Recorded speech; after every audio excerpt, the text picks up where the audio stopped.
Bonjour et bienvenue dans cette vidéo intitulée « Le neurofeedback, qu'est-ce que c'est ?» Avant tout, c'est une méthode d'apprentissage cérébral basée sur un électroencéphalogramme dit quantitatif. Quantitatif car il permet de comparer l'activité d'une personne à une base de données normative. Il est aussi nommé EEGQ.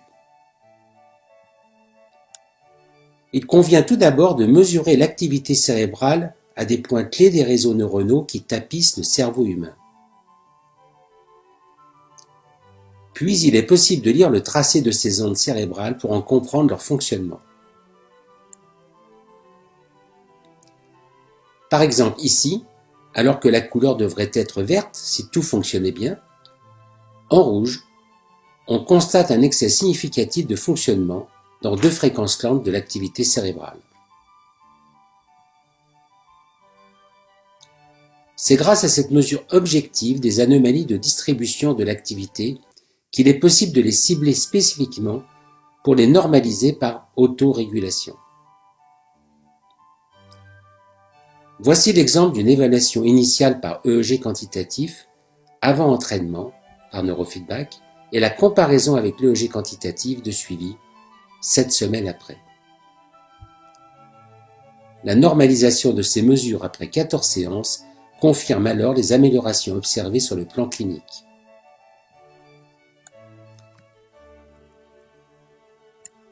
Voyons maintenant l'entraînement en neurofeedback. Comment ça fonctionne ? Nous sommes bien incapables de savoir comment notre cerveau fonctionne sans avoir un retour d'information sur son activité en cours.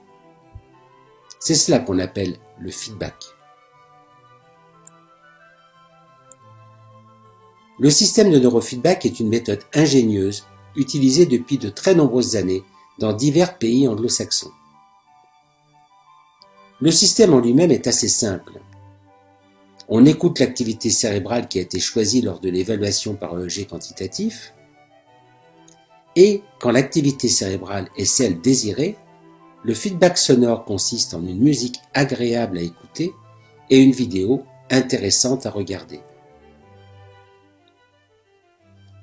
C'est donc une façon de donner une récompense lors d'un bon comportement, comme celui mis au point en psychologie expérimentale par Skinner dans les années 70, que l'on appelle le conditionnement opérant. Cet apprentissage facilite la mise en place d'un fonctionnement cérébral mieux adapté et durable, car il peut s'effectuer dès lors de façon consciente et volontaire. Ainsi, au terme d'un programme prévu suite aux évaluations par EEG quantitatif, le sujet va constater des améliorations notables de ses fonctions cognitives, émotionnelles et aussi dans ses comportements moteurs. Tout compte fait, le neurofeedback permet d'apporter des changements durables et mesurables dans notre propre cerveau. Quelles sont les principales applications du neurofeedback ? Pourquoi et pour qui ? Eh bien, déjà à tout âge. Dès la plus tendre enfance, mais aussi pour conserver toutes nos facultés jusqu'à l'âge le plus avancé. Et dans de très nombreuses situations et aussi de très nombreux domaines. Citons celui de la santé et de l'éducation, puis aussi celui de la performance, quel que soit le milieu, allant du travail au milieu de la création artistique, et celui également très vaste du bien-être. Dans le domaine de la santé et de l'éducation, que ce soit par exemple dans un contexte d'apprentissage, pour résoudre un trouble neurodéveloppemental, par exemple le TDAH, c'est-à-dire le trouble de l'attention avec ou sans hyperactivité, ou le TSA, c'est-à-dire le trouble du spectre de l'autisme. Celui des multiples troubles dys, comme la dyslexie, la dysorthographie, la dysphasie, la dyspraxie et bien d'autres. Pour apprendre à mieux réguler ses émotions, améliorer l'attention dans un contexte académique, scolaire, universitaire ou celui du travail, pour maximiser son potentiel dans le sport, notamment le sport de haut niveau. Mais aussi dans des situations plus préoccupantes comme les commotions cérébrales, voire les séquelles d'accidents vasculaires cérébrales. Pour améliorer la douleur chronique, la fibromyalgie, les céphalées et les migraines. Tout autant que pour diminuer les acouphènes persistants et résistants aux traitements habituels. Réguler le sommeil, source de l'équilibre de base de notre fonctionnement général à tout âge. Quels sont les points à retenir à propos du neurofeedback? Le premier, la réussite de la méthode repose sur une alliance solide entre le praticien et le participant, car l'entraînement au neurofeedback est un travail, pas un jeu, et il doit être bien encadré par le professionnel.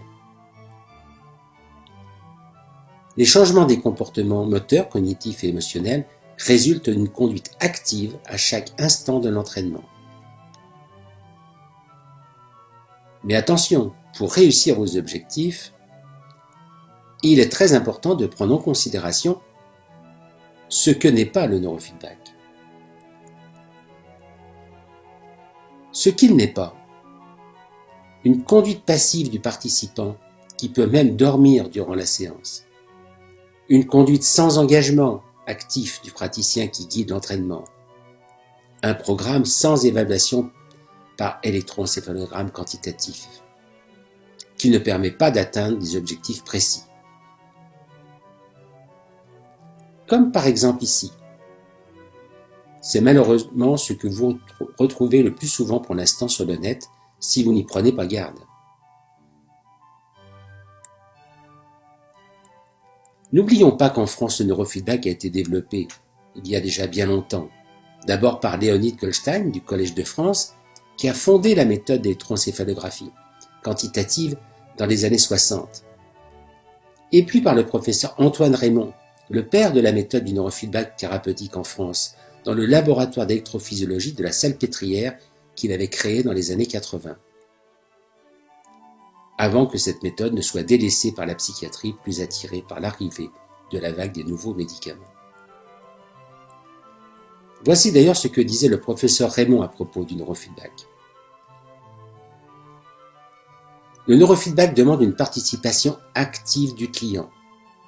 Après avoir compris et identifié ce que le thérapeute lui propose, il doit prendre conscience de ses difficultés. Il doit rester disponible, exercer sa persévérance, apprendre et perfectionner un nouveau comportement et ainsi véritablement changer.